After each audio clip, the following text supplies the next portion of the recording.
Bab 1598. Ayah akan mengajakmu menyombongkan diri. Belatimu merasa sangat tidak berdaya saat ini. Bakat Mileye, dia sangat jelas, peningkatan kecepatan pria itu bisa dibilang horor. Yang terpenting, ada 3 pendukung yang sangat menakutkan di belakang pria ini.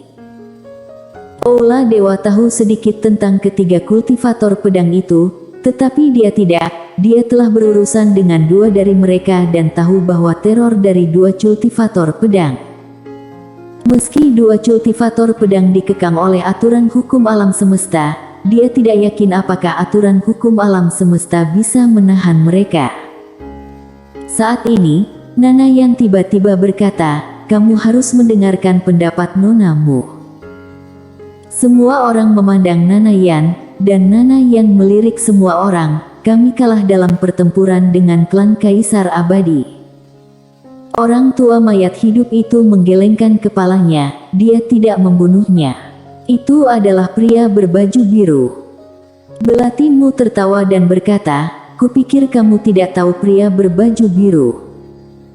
Saat dia berbicara, dia tiba-tiba mengerutkan kening. "Apakah kamu kenal pria berbaju biru?" Semua orang di aula tidak berbicara. Jelas, tidak kenal. Mereka benar-benar tidak ada kontak dengan pria berbaju biru. Pada saat ini, lelaki tua abadi itu tiba-tiba berkata, "Nonamu, apakah kultivator pedang itu sangat kuat?" Mai menatap lelaki tua mayat hidup itu dengan dingin. Dia hampir membunuh langsung pedang ketujuh dengan tubuh bayangan. Kuat bukan? Mendengar ini, lelaki tua undead itu sedikit mengernyit. Ekspresi semua orang di lapangan juga berubah secara halus. Gumpalan tubuh bayangan hampir membunuh pedang ketujuh, yang sedikit menakutkan. Pada saat ini, sebuah suara terdengar dari luar pintu. Semua orang harus memperhatikan Mileye dan pria berbaju biru. Sambil berbicara, seorang wanita masuk. Wanita itu memakai kuncir kuda, mengenakan gaun hijau muda, dan memegang sebuah gulungan di tangannya. Leoni. Dia bertanggung jawab atas semua sistem informasi Aula Dewa Alam Semesta. Dapat dikatakan bahwa dia adalah guru dari Aula Dewa Alam Semesta. Tidak, dia adalah guru dari alam semesta. Leoni itu melirik ke semua orang dan berkata sambil tersenyum, "Apa yang dikatakan nonamu tidak lengkap. Pertama, pria berbaju biru tidak kuat, tapi sangat-sangat kuat. Bisa dikatakan di aula kami, tidak ada yang punya lawan sekarang." Saat dia mengatakan itu, dia menatap pejabat dewa itu.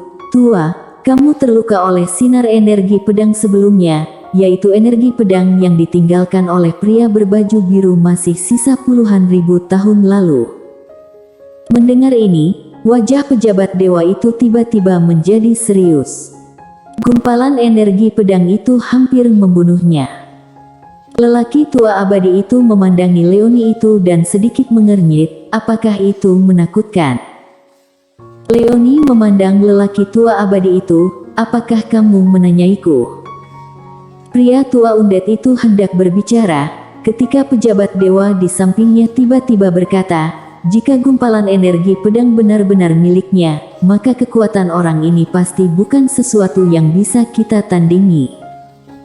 Pemuda berpendidikan itu mengangguk. Selain pria berbaju biru, ada juga wanita bergaun polos. Kekuatan kedua orang ini sangat mengerikan. Mereka dapat menahan hukum alam semesta. Hukum alam semesta. Mendengar ini, ekspresi semua orang di lapangan tiba-tiba menjadi serius. Jika aturan hukum alam semesta bisa dibendung, maka itu bukan horor biasa. Leoni itu berkata lagi, "Semuanya, tujuan kalian adalah istana Yuming dan kediaman langit. Aku bisa mengerti, tetapi semuanya, jangan lupa bahwa Mileye adalah tubuh bencana. Dia adalah orang yang paling ingin disingkirkan hukum alam semesta." Pejabat dewa itu mengangguk, "Aku tahu. Namun, Raja Iblis Agung Kediaman Langit telah memanggil kembali semua Master Kediaman Langit dan menyatakan perang terhadap kami. Kita harus menghadapinya, jika tidak, itu akan sangat merepotkan. Kediaman Langit. Setelah hening sejenak, Leoni itu berkata, jangan remehkan Kediaman Langit. Menurut penyelidikanku, Raja Iblis Agung telah memanggil 6 Raja Iblis dan 12 Jenderal Iblis. Wanita ini ingin mengambil keuntungan dari hukum alam semesta. Kami memiliki gelombang dengan kami. Dan Istana Yuming. Jika mereka memiliki kesempatan, mereka pasti akan bergerak. Pejabat dewa itu mengangguk, bukannya kita tidak memperhatikan Mileye itu, tapi sekarang, kita harus berurusan dengan Kediaman Langit dan Istana Yuming ini terlebih dahulu. Tentu saja, seperti yang dikatakan nonamu, kita tidak bisa meremehkan Mileye ini. Saat dia berbicara, dia melirik ke lapangan, siapa yang akan berurusan dengan Mileye ini. Pada saat ini, bayangan tiba-tiba muncul di aula. Melihat bayangan ini, aula tiba-tiba menjadi sunyi. Guru Kerajaan Dewa. Tapi bukan tubuh utama yang datang. Guru Kerajaan Dewa merentangkan telapak tangannya, dan tiba-tiba sebuah token melayang perlahan. Token ini melayang tepat di depan gadis pembunuh tak dikenal yang bersembunyi di sudut. Gadis kecil itu menatap token itu, dan setelah beberapa saat, dia mengambil token itu dan bangkit. Guru Kerajaan Dewa berkata, Mileye. Gadis kecil itu menjabat tangan kanannya dengan ringan, lalu token itu segera menghilang. Dia menoleh untuk melihat Leoni itu, yang mengeluarkan sebuah gulungan dan meletakkannya di depan gadis kecil itu, semua informasinya. Gadis kecil itu mengambil gulungan itu, berbalik dan pergi. Melihat pemandangan ini, ekspresi Kenny yang tidak jauh darinya tiba-tiba muram. Dia tidak takut siapapun di aula pergi ke alam iblis, dia paling takut pada gadis kecil ini, karena gadis kecil ini adalah keberadaan paling berbahaya di aula. Bahkan guru kerajaan dewa pun tidak seberbahaya dirinya. Ini adalah pembunuh yang sangat menakutkan. Seberapa menakutkan itu? Dapat dikatakan bahwa jika gadis kecil ini datang untuk membunuhnya, dia tidak yakin dia akan selamat. Jika menyerang satu lawan satu, dia Kenny tidak takut pada siapapun di aula, termasuk guru kerajaan dewa dan gadis kecil itu, tapi masalahnya, gadis kecil ini adalah seorang pembunuh. Mata Kenny penuh dengan kekhawatiran. Saat ini, guru kerajaan dewa tiba-tiba berkata, Mileye serahkan padanya, sekarang diskusikan bagaimana menghancurkan Kediaman Langit dan Istana Yuming. Belatimu tidak tinggal di aula. Setelah gadis kecil itu keluar, dia juga buru-buru mengikuti, tetapi ketika dia keluar dari aula, gadis kecil tanpa nama itu telah menghilang. Melihat pemandangan ini, wajah Belatimu menjadi suram. Dia juga tidak menyangka guru kerajaan dewa akan membiarkan gadis kecil ini melakukannya.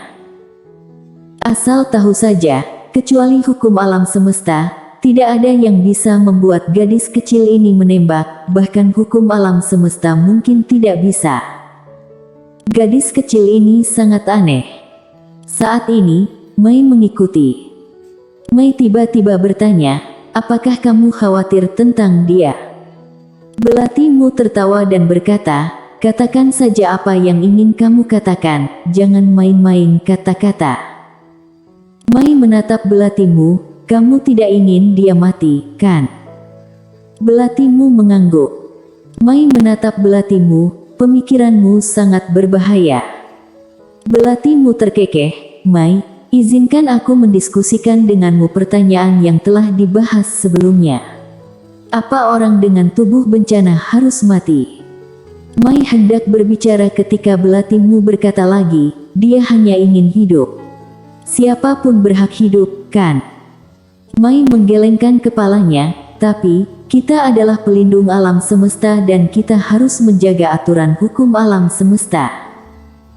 Belatimu tiba-tiba bertanya, bagaimana jika aturan hukum alam semesta salah?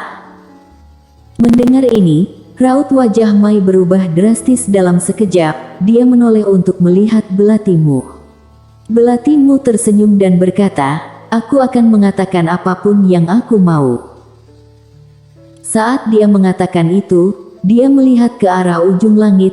Dari sudut pandang aku, dia benar-benar pantas mati, karena aku adalah pelindung alam semesta. Tetapi dari sudut pandang pribadi, aku tidak berpikir dia pantas mati. Tidak ada yang salah, dia hanya ingin hidup. Hukum alam semesta harus menargetkan orang misterius itu, bukan Mileye. Apalagi, ada banyak keraguan tentang hal itu, misalnya mengapa orang misterius dalam tubuhnya menentang hukum. Mengapa aturan hukum alam semesta tahu bahwa ada 3 master super di belakangnya? Bagaimana dengan menargetkannya? Berbicara tentang ini, dia menyipitkan matanya. Keraguan terbesar adalah identitas orang misterius itu. Kamu akan menemukan bahwa seluruh alam semesta aula dewa, kecuali aturan hukum alam semesta, tidak ada yang tahu identitas orang misterius itu, termasuk Leoni. Mai berkata dengan suara yang dalam, aku tahu apa yang kamu katakan, tetapi kamu harus mengetahui identitasmu. Belatimu tersenyum dan berkata, aku tahu. Kamu takut hidupku dalam bahaya, kan? Mai mengangguk, kamu adalah sahabatku, aku tidak ingin sesuatu terjadi padamu. Belatimu tersenyum dan berkata, jangan khawatir, aku pintar, aku tidak akan sebodoh Yakunan, dan mati untuk pria. Mai menatap Belatimu, ragu untuk berbicara. Belatimu berkedip, kamu tidak berpikir aku menyukainya, kan? Mai mengangguk tajam. Belatimu tertawa, hanya bercanda. Mai, aku sarankan kamu untuk membaca lebih banyak novel pertarungan sekuler, wanita di dalamnya dapat memiliki poliandri. Hehe, Mai. Belatimu tidak mengatakan apa-apa, dia berjalan ke kejauhan. Mai tiba-tiba berkata, Belati, jangan main-main. Belatimu melambaikan tangannya, jangan khawatir, aku tidak akan menyelidikinya. Mai menatap Belatimu dengan sedikit kekhawatiran di matanya. Faktanya, dia lebih mengenal Belatimu, meskipun orang ini ceroboh, dia tidak peduli tentang apapun, tetapi begitu dia peduli pada suatu hal, dia lebih gila dari siapapun. Kekhawatiran terbesarnya adalah Belatimu tertarik pada Mileye, karena jika itu benar, Belatimu ini akan melakukan apapun. Memikirkan hal ini, Mai tiba-tiba menggelengkan kepalanya, sialan. Lain kali aku bertemu Mileye itu, aku akan mengasingkannya. Pada saat ini, Nana yang juga keluar dari aula. Dia berjalan cepat ke kejauhan, tetapi tidak lama kemudian, seorang wanita muncul di depannya. Belatimu. Belatimu memandang Nana Yan dan berkata sambil tersenyum, Nona Yan, apakah ada jimat semacam itu yang dapat mengirimkan suara jauh dan jauh? Nana Yan mengangguk, ya. Belatimu berkedip, bisakah kamu memberiku 2? Nana Yan mengeluarkan 2 jimat transparan dan menyerahkannya kepada Belatimu. Belatimu melirik Nana Yan, kamu tidak bertanya untuk apa aku menggunakannya. Nana Yan berkata, beritahu Mileye. Setelah selesai berbicara, dia membawa bukunya yang tebal dan berjalan ke kejauhan. Di tempat, Belatimu tertegun. Pada saat ini, Nana Yan tiba-tiba berhenti, dan berkata lagi, benar dan salah, baik dan jahat, tidak ada hubungannya dengan konstitusi. Nonamu, kebenaran seringkali berarti kematian, berhati-hatilah. Setelah berbicara, dia dengan cepat menghilang ke kejauhan. Belatimu melihat jimat transmisi suara di tangannya. Setelah beberapa saat, dia menghancurkan satu, dan berkata dengan lembut, hei, panggil kakak laki-laki atau ayahmu. Kalau tidak, kamu akan mati. Suara tersebut menghilang seiring dengan jimat transmisi suara. Domain sihir. Mileye terbang lagi, dan kali ini, dia terbang hampir 1000 kaki jauhnya. Di kejauhan, pria berbaju biru tersenyum dan berkata, "Silakan." Mileye bangkit dari tanah, lalu melirik pria berbaju biru sambil menyeka darah dari sudut mulutnya. "Ayah, bisakah kamu menahan sedikit kekuatanmu?" Mendengar hal tersebut, pria berbaju biru tertegun. Sesaat kemudian, dia tertawa terbahak-bahak. "Ya, sangat mungkin. Ayo pergi, ayah akan mengajakmu menyombongkan diri." Setelah selesai berbicara, dia tiba-tiba muncul di samping Mileye, lalu menghilang ke lapangan bersama Mileye. Mileye bersambung.